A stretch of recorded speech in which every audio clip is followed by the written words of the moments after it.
Welcome to the Learning Pines YouTube. We hope this video helps. You start by launching the Directx diagnostic tool, press Win+R, type dxdiag, and hit Enter. Once done, the tool gathers hardware and driver data automatically, so wait a few seconds. You want to be on the System tab first because it lists the Directx version line and key OS details. Make sure to note the exact version string. This tells you which Directx feature set your PC reports, which affects graphics and multimedia compatibility. You now move to the Display tab to inspect GPU specifics and driver versions.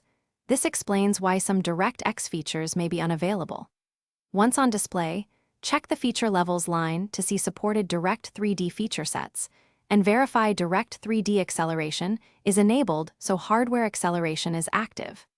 If you have more than one monitor or GPU, switch through each display tab to compare drivers and feature support. This helps you identify whether a driver update or GPU limits your Directx capabilities. Finish by confirming the Directx version and comparing it to the software requirements you care about. If you see a mismatch, update your graphics drivers first and run Windows Update. Many Directx components come through OS updates or redistributables. Make sure to save the dxdiag report using the Save All Information button so you can share it with support. If a feature is missing, that saved log lets you or tech support pinpoint whether the GPU, driver, or Windows Update is the root cause and speeds troubleshooting. Thanks for watching. Consider subscribing if we helped you.